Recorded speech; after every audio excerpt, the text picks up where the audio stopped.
Well, welcome to the Gold Creek Weekend Message Extended Cut. This is a chance for us to go deeper dive into the weekend message that me or one of our speaking pastors will be doing.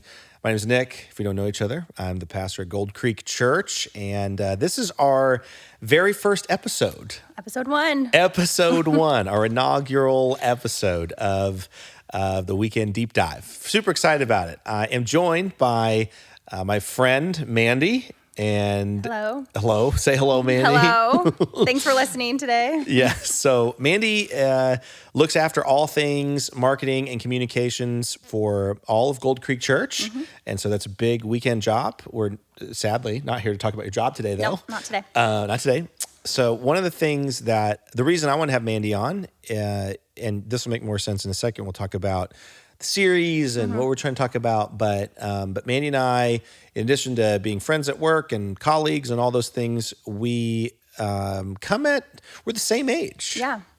2005. Yeah, class of 2005. Class of 2005. Mm-hmm. So the big 2-0 this year. Yeah. Knee starts to my knee feels weird most days. Yep. Everything hurts. Everything hurts. Mm-hmm. Yeah. So, but I think we're both in like this interesting moment culturally. In that we're not like Gen Z, which is like steeped in a kind of a shift, but we're also not like our parents or our older siblings. So we kind of are in this blend. Mm-hmm. So we just began a new weekend message series called Gender Reveal, and that's the reason we're starting the podcast in general right now. It's along the lines of, man, so many conversations around what this is. When we came up with the series, I thought it just sounded like a fun play on those words, but I think it's turned to people are like, oh man, I'm really interested in what the series is going to be about. And so Mandy, yes, tell me a little bit about, what are your perspectives on what is gender like? What shaped some of that for you? What was that like? Did you see it morph? Are you like, hey, I could kind of see this change over time, or what's that been like? That's a good question. Yeah, honestly, this topic is it's a little scary. Yeah, it is. Just going to go ahead and call it out there, and also state that I am no expert. I have no formal training, anything on this topic, because I was looking at like the top 10. Like hottest topics in culture right now. And this topic of gender is like number 7 on the list. And I feel like at least just kind of where we come from at our age, this isn't something that was really talked about when we were kids. Yeah. Like I don't remember these conversations, hearing them, people talking about them. And so I think it is kind of this like not really sure how to almost approach these topics and conversations. And to me, it's also kind of one of those like off-limit topics when you're having like family over for a holiday, or definitely. People over for dinner. It's like this isn't topic of conversation number 1 we're gonna touch on. So I do think this one is a little tricky, and so to kind of speak to your question, I do think over time it is kind of like dominating. I think conversations more. I think it's more prominent in culture right now. Not something, like I said, I feel like we really experienced growing up, and even through at least where I grew up, through high school, maybe a little bit in college is kind of when I think it people uncertain about, gender roles and who they are and their identities, and that is kind of really, I think, when that started to become talked about more and where I feel like I kind of noticed it a little bit more. Yeah. I feel like for us, right, the growing up years, way more tension around things like gender roles. It was almost like, maybe I don't know if this was true for you, but like, well, girls can do this too. Yeah. Or boys can do this too. Less about that. Probably more like, nobody's going to tell a girl what she can't do. In a good way. I mean, I think that was... I think absolutely. I think, I've always like considered myself to be... an athletic person and to be in sports. And I wouldn't so much go so far to say it's like tomboy-ish, but like I always played sports. I loved PE, those kinds of things. And I think there's definitely kind of not the stereotype around that, but if you did, like if you leaned into that a little bit, but it was also kind of okay. And I think it's gone to be a little bit more accepted. But I mean, as far as like gender roles go, I didn't grow up with a stay-at-home mom in any way. My mom worked. I'm a product of daycare. I think it's tough. Yeah. You know, like women have, I think, fought for so long for these different roles and to be able to do what they want to. Totally. Yeah. I mean, I think, and we'll get into the mom guilt. We can get into that later, and also the sports thing. I think that's interesting. In the weekend message, we talked a little bit about this idea and just trying to understand the landscape. Right. I feel like that's a big thing. Both you and I are probably in the same place where. Well, I don't want to speak for you. I would say I'm at the place where I'm like, man, I'm not really confused about what gender is. No. One of the things for me in this series, though, is like trying to understand how do we get here? Like, why is there this ambiguity? And I think one of the things that was interesting about understanding the landscape, and this isn't informed. I haven't researched all of this. I don't understand where all these perspectives come in. But what I can understand is like there's now layers to it's really this question about identity. Yeah. So you have your sex, which is like your biological, just your anatomy. Yep. So that's what you're born with. Then you have your gender, which is what you identify as. But then you have the third layer, which is like whatever gender you identify with, this would be the thinking, would be like, well, what are you attracted to? Yeah. So like, for instance, my limited understanding, but I think there's this idea that like, well, if I'm a biological male, but identify as female and I'm attracted to males, then I'm not necessarily homosexual. It's like you kind of got your sex, your biology, your identity, your gender identity, and then what you're attracted to, which is just like an interesting. What have you heard on that? No, I mean, I'm tracking completely with you. And to be fair, I did do like a little bit of diving into before we started talking about this topic. But I think kind of like what you're saying is I don't know when this all kind of came into play as like a question for people. I think that's the piece of it that I think is still something I'm not totally certain of, like when did this become kind of like the topic? When did the questioning of your gender identity and that really start to be prominent for people? Yeah. And that's the piece of it that that's been tricky, I think, for people. I think one of the things too, and we talked about this in the message, so I'm just gonna go deeper into this for a second, this idea that gender is sacred, right? It's like there's a sacred nature to it. And because I think one of the arguments, this could go a few different directions, but I've had some pretty good friends over the years who have been on journeys with their, probably based on the continuum we talked about a second ago, like based on their attraction. So they would maybe end up like, hey, I'm attracted to this, and would have, I guess what we would used to say, I don't know if people still say this, like a change in their sexual orientation. And what's interesting in that, the question would always center around like, well, this is who I am. Like, do you remember that when we were growing up? Yeah. Like there was a thing, gosh, now it sounds like ancient history, but it wasn't that long ago. Like big question I can remember in high school and college, like, are you born gay? Or if you are gay, are you born this way? Or have you been sort of like, have you chosen it? Chosen it, yeah, like as if as a choice. As a choice, right. Yeah. And I think there's a big question there that's like, what is the truest thing about your identity? And my friends over the years who have been on a journey toward that, some of them have ended up gay or whatever that, and it's always like, well, you're asking me to put aside the truest thing about myself. That's like the big, and I don't know, that's a really hard, I couldn't speak to the emotionality around all of that. Right. That's a big thing. But I do think, just from a theological standpoint and a spiritual standpoint, what's interesting is the same argument is sort of made, like for the tension between those things is like, what's more true, your sexual orientation and your identity in this way, or the idea that you've chosen to believe in Jesus Christ and you've chosen to kind of like form an identity in this. And I think that's why, again, I haven't talked to enough people, but I think that's why there's so much tension around these things. Yeah. Is because they're both core identity issues. Yeah. Yeah, well, it's, Yeah, I mean, it goes with everything where there's different sides and kind of beliefs to it. Like, I mean, with anything, right? Like, if somebody is going to say that I was, born this way, but I identify as a different sex, then like that needs to be okay. Yeah. Like, Yeah. it's almost that needs to be okay with you. But if somebody's on the other side, like you said, like on like the spiritual side of, God created us either male, he created male and he created female, and you're one of those two things. And that's what you are. And to argue that. And I think that's where like the tension in just the world with like every hot topic, it comes to play of like, of being understanding on either side of it, and knowing that people do have different viewpoints, Yeah, but for sure. knowing of being understanding, but also of like what you believe to be true yourself. Yeah.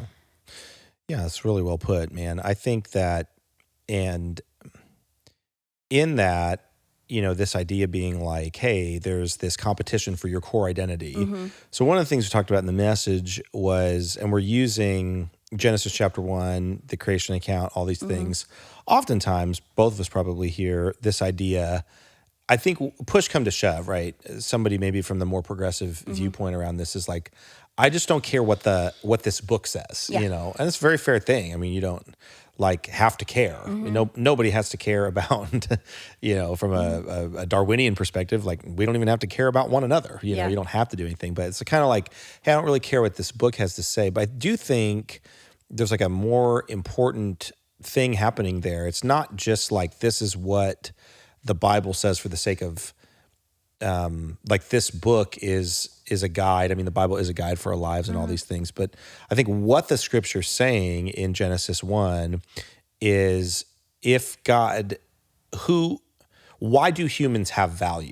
Because that's really that question. Yeah. Right? If we really step back and think about it, like, are human beings innately valuable to one another? Because from an evolutionary perspective, like I would say, I probably, again, I don't know all of the theories on this, but I would say just, from a logical standpoint, like, well, from a Darwinian and evolutionary perspective, like we should just like dominate one another or consume all of the good. Like there's no reason to be kind, or there's no reason to like value other people unless like what the scripture says is true, is that human beings have been made in the image of God.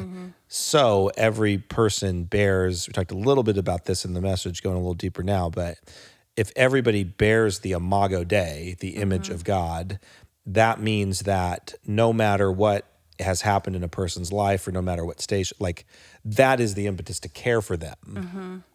And I also think it means then if you extrapolate that out and we say, well, every person is an image bearer, and every person, so everybody has value, but then it also means that the things that God created those people with, the two big ones that come to mind are their race, the diversity in the world, that their race has been created by God, and that's a value, and then also their gender. Like these are things, so it's not just this idea of like, well, I don't care what that book says, and it's this ancient, old, whatever, archaic text. I'll come back to that in a second. But it's like, well, we're kind of really more trying to wind it back and go, and I have some friends on the progressive end, not like tons, that probably that haven't spoken to this thoroughly with me, but I'm like, so why is there innate value then? I think that's a question I have, right? Like if your value is not coming from bearing God's image, then what is our moral guide of value across the earth? Yeah. What do you think, Mandy? I know. I was like, well, I think you spoke to that very well. No. Yeah. I mean, that's a tough one. I think, I mean, with like you were saying, yes, like to the value piece, but you being made in the image of God, I think like it's the first part of the Bible, right? It's like the first book. And so I feel like to me, it's that thing you kind of go back to, or it's like, if it's important, and if it's how we were supposed to be, like that's kind of where I feel like, yes, that's the piece that you kind of keep going back to, whether or not, yes, the value, and yeah. And I think it's not just the scripture too, right? Did the G fall? Keeps leaning. Oh, The G. There you go. There you go. My G. I think it's not just the scripture though, too. I mean, this is an important thing I did want to dig into in the podcast a little bit for a sec, because you have the book, you have the Bible, you have the scriptures. I mean, they're translated into English. You got all these things happening with it. But you also have, I think, you can look back across, there was no point in time broadly in the church, whatever that's looked like. I mean, Catholic Church, Orthodox, there's been no unilateral or like broad change in the position around gender. It's never been just like, oh, it's this or it's this sort of ambiguous thing. And so I always feel like, I mean, this can make me sound old fashioned, but I'm like, I always feel like you have to be careful in any topic, whether that's hot cultural issues, because we don't know what the issues in 100 years are going to be. And maybe it'll be like, everybody blonde is crazy, Yeah, we're crazy. It's all right. But I do think you have to be careful, because I think each generation of people are tempted to believe they're the most intelligent. There's kind of that bias that's like, no, like we're the most evolved or we figured it out. And I'm always like, man, that always feels like a slippery slope to me. Yeah. Especially, I'm like, if nobody else has really arrived to these things now, then maybe, and I'm sure somebody listening is going to be like, what about blank? Sure, there's whatabouts out there. I'll give you that. But there's not been ever a broad, like, hey, we can change our essentially our sexual ethics as Christian people. That has never really broadly changed. No. Yeah. Anyway. Yeah. And I mean, like you said, if there hasn't been like a solution to this already, then yeah. I mean, and we're millennials, but we are very special. Shifting gears. Yeah. Two thoughts. One, because you were an athlete, like you said. You are an athlete. Are an athlete, yes. I still try. Still try. What are your thoughts from your end of the table on? Well, you're an athlete, but you're also a mom, right? You got two kids. Two kids. Girl, boy. Got the set. I got a set, one of each. One of each. Figured we'd stop there. Yeah. So how are you thinking about these gender issues for your kids? And then if your kids do play sports, how are you thinking about like the sports side of it for? Yeah. Well, yeah, being an athlete, yes, I mean, I played college volleyball, loved it, and I think, again, kind of to the topics that have been hot, I think in the last couple of years has been, so somebody who was born, like assigned as a male, who is identifying now as a female and wanting to compete in female athletics. Yeah. And, lots of different takes on this, lots of different opinions. And it's one of those things where like I look at what it was like for me playing in college and just in sports in general. And, we had some different students who were males who would like come practice against us and like practice help. Yeah. And it was, they mimicked like some of the best players. I mean, these guys, they can jump so high, they can hit so hard, like above and beyond what any of our like best, at like best players can do. And it's just, it's one of those things where it's like, we're not built the same. Yeah. We're not. Our anatomy is not the same. Men are typically bigger, stronger, faster, and on all of those ways. And dumber. So, and it's one of those where it's like there's this. What's so tough for me is like, especially raising a daughter, is like I want her to feel strong and empowered and to try her hardest and to work her best and to be successful. And I think that's something I kind of pride myself in, is holding myself as like, I feel like I'm a strong person. I work hard at it. I don't want to feel, like weak or that there aren't things that I can't do. But in the grand scheme, I'm not naive enough to know that I can't go up against a male and compete in certain things. Sure, yes. Like certain males you could be. Let's just say that. Certain males, yes. Like there are some guys at the gym I can outlift. And I'm proud of that. Like totally. That's what keeps me there. I'm sure they weep over that every night, but like they should be stronger. So Well, just work a little harder. No. But but not all, you know? Yeah. So it's like, to me, I don't want to raise my daughter in the sense of like telling her to work hard and to put in this time and to be strong. And then for that opportunity and chance to be taken away from her by somebody who was built differently, who was built to be bigger and faster and stronger, on the like the anatomy level. To me, that's hard. I don't know how to have that conversation with her. I don't know what that looks like, and who knows if that will even happen. You know, that situation or circumstance, but it is something that is happening in this country right now, and I think it's like I said, it's a hot topic, and again, like you said it earlier, like the emotional and mental side for people who are experiencing that, who are identifying as a different gender and going through that, and what feels right and makes sense for them. I can't speak to that and what that's like for them, but to be on the other side of it as a parent and seeing that in sports, like, I mean, I think, gosh, like if we ever played a team in college that was made up of potentially 1+, you know, guys, you know, we wouldn't have stood a chance. And that is like soul crushing, especially again, when like I again said it earlier, like women, we fought hard for our opportunities to be able to have our sports and to be able to play fair, you know, in that. And so this is one for me that's definitely been top of my mind as my kids have started to get into sports. Yeah, I heard about this thing. I think it's this summer. I think it was this summer, next summer, called the Enhanced Games. Have you heard about this? Okay, so it's basically like an Olympic Games, but all steroids are legal. And so they're just game on, right? Game on. Yeah, it's like literally let's test the limits of like what humans could do, right? And with substance. With exactly, just boom, shoot it up, you know. And I think that like I don't I gotta not be careful, but I'm like, to me, just on the pure like physicality level, right? Just the chromosomes and the testosterone and all those things.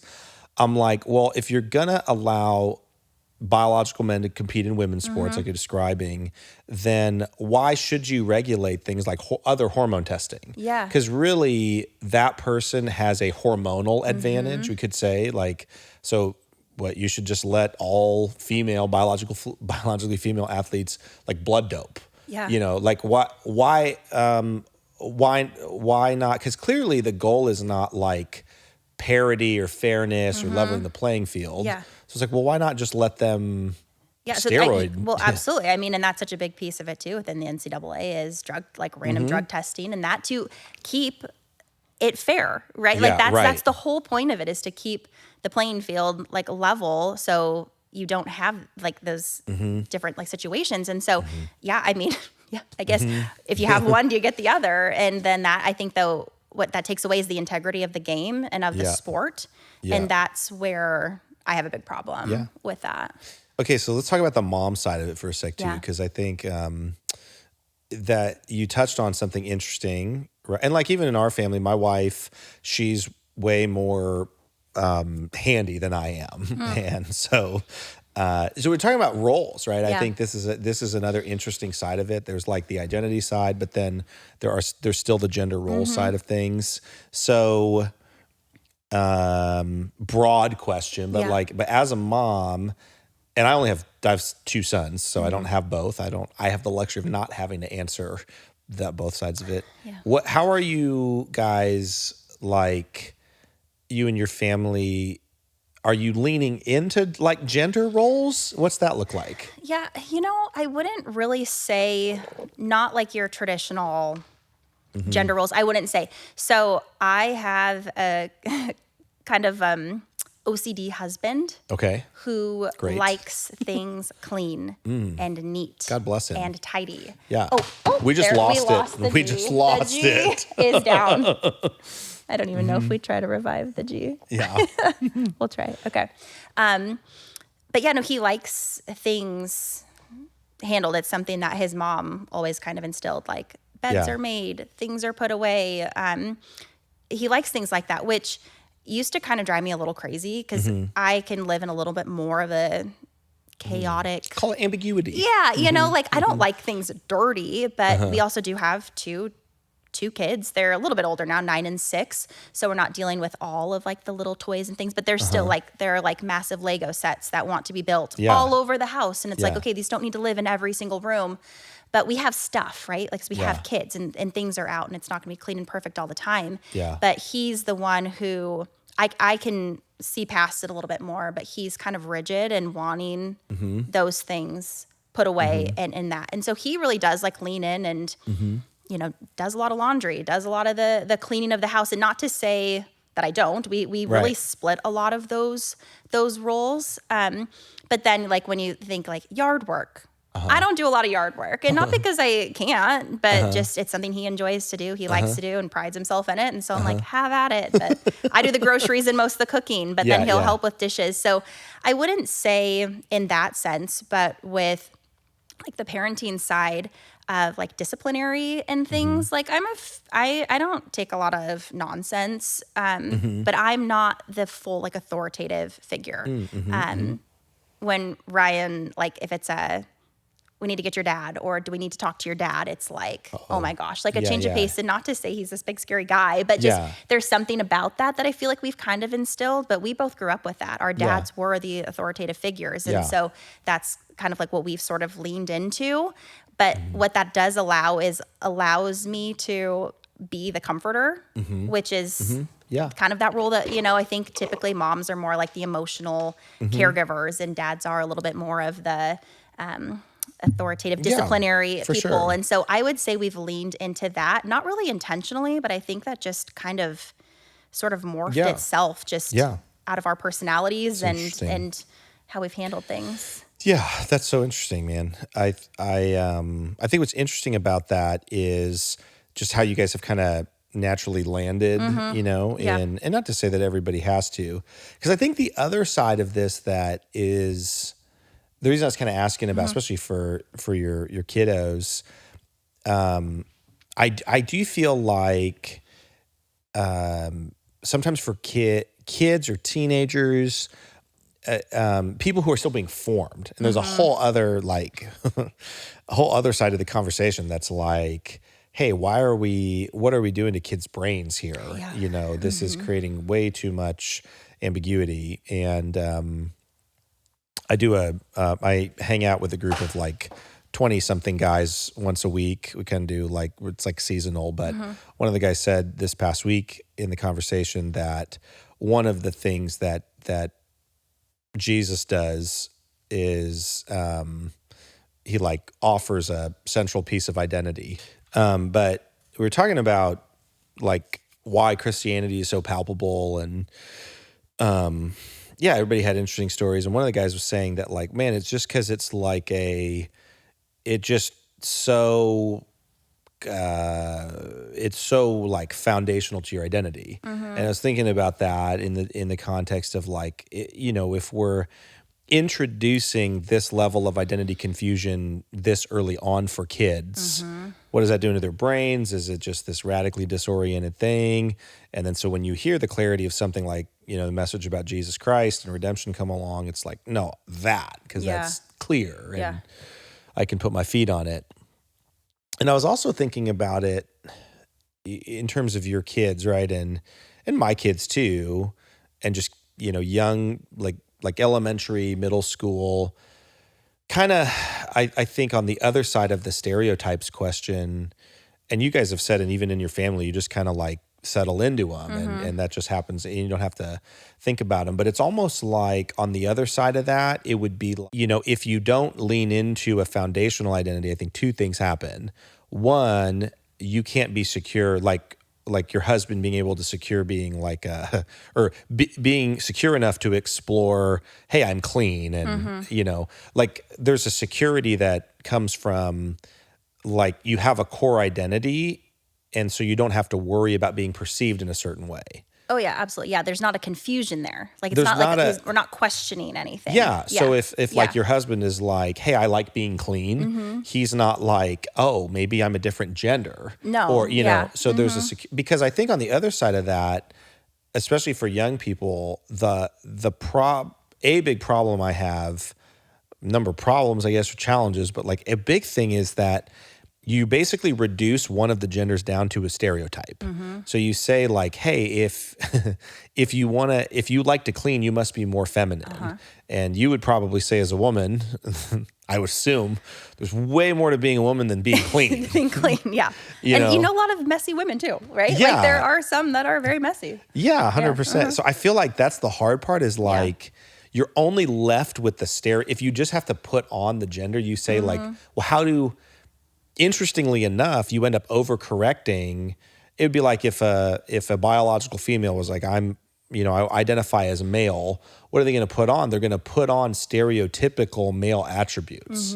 And I'm like, so maybe that's being like exuding some kind of alpha energy or being messy or being whatever. And I'm like, well, being a guy is not just about consumption and mustaches and like that's what I think is it's so reductive to people. Well, and I think kind of when we were saying like, or at least I had mentioned that when we were kids and growing up that wasn't so much like a thing, right? Like there's like the whole like tomboy kind of thing, I kind of had mentioned, but it wasn't there was never the questioning piece of it that like well, just because you like to do those things that you must be. And that's where I think right now with parenting is a little scary with kids, kind of like you were saying, like at school, online, like the things that they're learning, the things that they're hearing. It's something I've not been fully prepared for, I don't think, and had to like kind of like really dive into some of these conversations and to know like that some of these things are happening and being talked about and how to deal with them. And it's a little scary. Have you had to walk through any of those, like as a parent? Yeah, we have. So my daughter, she's in third grade now. So this is 2 years ago, and she was in first grade. So we're talking like 6-7-year-olds. Yeah. Where in my mind, I'm like, we're talking about sharing and tying our shoes and our sight words, right? Like that's like the big problems of the day, Totally. Big problems of the day. Yeah. And so one day it was after school, and I think I was like unpacking all the kids, like the kids' lunch boxes and stuff. And so I was asking her like, how was school today? Like, what'd you guys do? And she goes, oh, well, like during, I think it was like circle time. She goes, we learned about what a non-binary person is. And I just like, okay. And I'm like, like kind of frantically like looking around, and I'm like, a what? Like I like questioned her. I'm like, a what? And she said, yeah, like what a non-binary person is.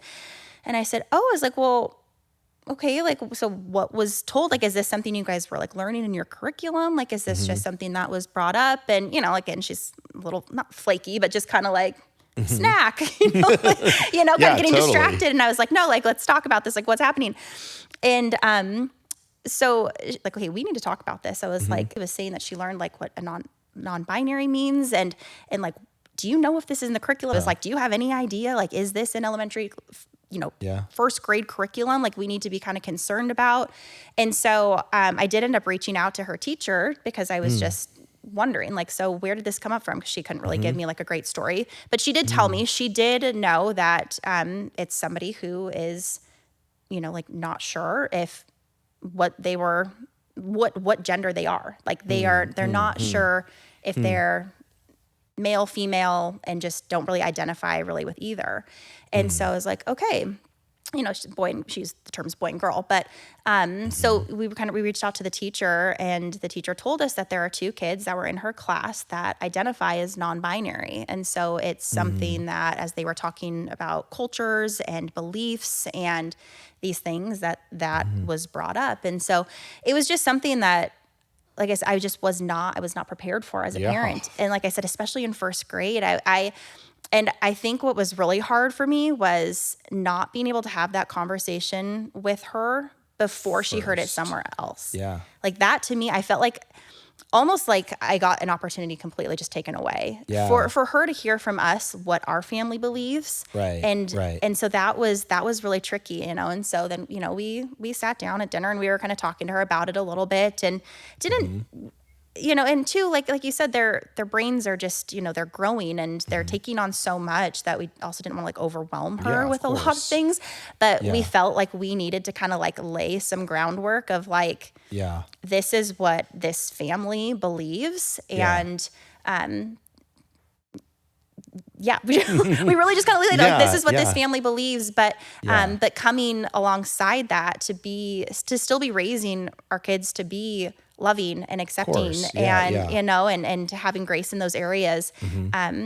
But yeah, so not something I ever expected to be dealing with at this age. And it's something I feel like more and more is just kind of thrown in our faces, like on TV and, commercials and online and different things they see and they say and they ask questions. And like I said, I mean, as a parent, you always want to be there to have the conversations, but that was one, it really did hurt me that I feel like we didn't get to have a chance to have that conversation first. Yeah, I guess, and you wouldn't expect school to have that convo. I know. So yeah, I was completely caught off guard, and I was like, there's no warning about this. Like, oh my gosh, just, and that's too, I guess on the other side of it, for the parents of those kids, like they would want the understanding side, but I don't know. There's so many rules with equity and different types of things in school that it's so hard. Yeah, it's of hard. Course. It is. It's so hard. Parenting is hard. Parenting yeah, not just because of that. Yeah. It's interesting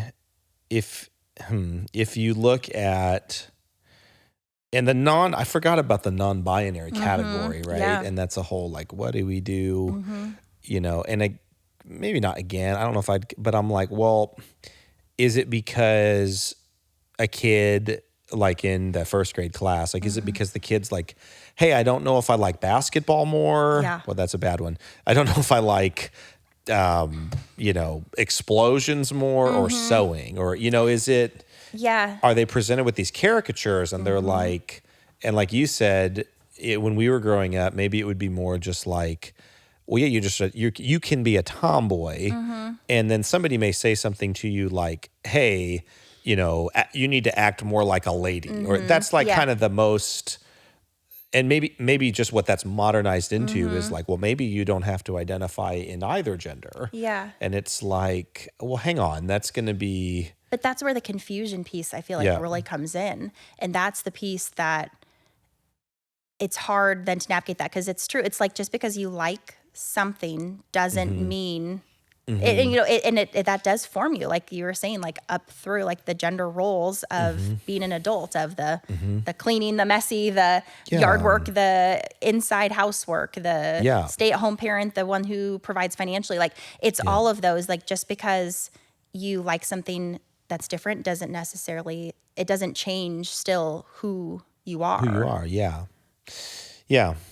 And that core piece of identity, coming back to that, it's interesting if you look at the life of Jesus. I'm just thinking about what you were just saying there about this non-binary world, and then I started thinking about like gender roles and gender norms and all. And it is interesting if you think about the life of Jesus. They don't seem as radical probably culturally to us now, but like even because like obviously men and women can talk, that's not like a weird concept. Yeah. But it is interesting that in Jesus's day, I think Jesus spends a lot of time sort of breaking through gender stereotypes, so he's like talking to women or empowering women. I think about the story of the woman at the well, and Jesus that meets the Samaritan woman. There's a break of racial stereotype there. There's a break of gender stereotype. So much so that the scripture says, I think something, I don't know the exact quote, but it's like when his disciples come back, they're shocked that he's talking to a woman. Yeah. So there's something about that seemed very either taboo or, but here's Jesus like empowering women, reaching out to women, and sort of offering them, or sort of breaking through these reductive stereotypes that, because like I guess you could say that, hey, Jesus probably could have fulfilled his message and his mission on earth within the gender confines. He could have done it only through men and allowed women to be in their lane, and but it's like he kind of spent some time elevating specifically women who are a marginalized a marginalized group at that time in history and part of the world. You could argue still happens today, but it's just an interesting thing, right? That Jesus not only offers an identity, but he's like, hey, let me break some of these norms. Anyway. Yeah. What else do you want to add, Mandy, if anything? What else on gender? I don't know. I think, I mean, I don't think we're here to solve any problems today. We're probably not solving any problems for anybody or anything. But, like I had said earlier, that I feel like this is a hard conversation to have just because of, just the media almost around it and of different people's beliefs in that. And so I don't know. I think, though, it's a good conversation to have. I think I'm proud of us as a church for kind of taking this topic on. I think it's one of those that's a little edgy, in a way. But I do think it's important. And I think anything that can help, like I said, as parents are having these conversations moving forward, all it's going to do, it's going to make it, I think, clearer. You're so big on clarity, right? Like, make things clearer for us as parents and just kind of as people, and being able to be both, set in our core beliefs and our values and how we operate as people, but also the, like I had said, just being kind and being accepting of people and understanding. Yeah, that redemptive piece. There's that story, I think it's in Acts, I got my cheat sheet over here, Acts 8, which I feel like is a story that's come back into relevance. And I didn't get to tell this all the way on Sunday, so to dive deeper for a sec. I think you're right. I mean, I think there is a piece to that I think you probably just touched on a thing that a lot of people who identify as Christian, they'd be like, you want to be like, but I don't want to be known by being a hate group. Yeah, exactly. Right? And also I think, there would probably be people on some ends of Christianity that would be like, well, you shouldn't be afraid of that or whatever. It's like, I don't think that's what you're saying. I don't think that's what people are saying. No, yeah. You're saying like, I genuinely want to hold on to my beliefs and I genuinely want to meet people with love. Yeah. Because both of those things are true. And there's that story in Acts 8 where it says Philip, one of the disciples, is like walking alongside. There's the Ethiopian court official. It's called the Ethiopian eunuch in the Bible. And he's reading into the book of Isaiah. And one of the passages in Isaiah, we don't know if he's reading this passage or not. The Bible doesn't say that. But one of the passages in Isaiah specifically speaks to people because in the Deuteronomic law, and this is just this is a side note, just at the podcast level of authenticity here. So in the Deuteronomic law, it says that anyone who has had their genitals crushed or cut off, which I'm like, that was a whole demographic of people. That's a lot of more people. Than one? Yeah, no, totally. Like how many people are we talking about here, right? Like tens, hundreds. Yeah, thousands, is it just a hey this is I don't know. I've always thought that, but what was interesting is in the old covenant, it says if that had happened for whatever reason, then you weren't permitted into temple worship. You were excluded from that. And so I think a eunuch, I don't know all the details of that, but he would fit into the category. A eunuch, he's probably wondering, is there hope for someone like me? And so it's interesting that Philip comes alongside and he explains to him well, here's who Jesus was. And then it says the eunuch gets baptized, right there. And then this weird part of the Bible says Philip's just carried away. So we don't know if his mission changes or what happens, but we know that one of the oldest groups of Christians in the world today is called the Coptic Church, and the Ethiopian church in that. This guy probably, for all intents and purposes, I mean, we're talking, less than a year after Jesus. So he brings this message of Jesus to Ethiopia, begins to expand out. But if we just if I just kind of take that at face value, it's well, here's a guy who doesn't really have a gender. Yeah. Or who could have some gender confusion. And, and we don't know, he probably didn't make that choice. That choice was probably made for him. So that's a little bit different. But here's a person who is able to carry the message of redemption, experience redemption. He's wondering, is there still hope for someone like me? And this is how Jesus meets him in the story. Yeah. It's pretty interesting. That is interesting. That's good. Well, thanks, Mandy. Thanks for having me. Thanks for joining us for this light first. We really, started with a light topic here. Yeah. Thanks for hanging out with us on the Gold Creek Weekend Message Extended Cut. We're not going to do these every single week, but during each series at least, we'll have some kind of conversation, a little bit of a deeper dive into what we're talking about as a church. Hope you follow along.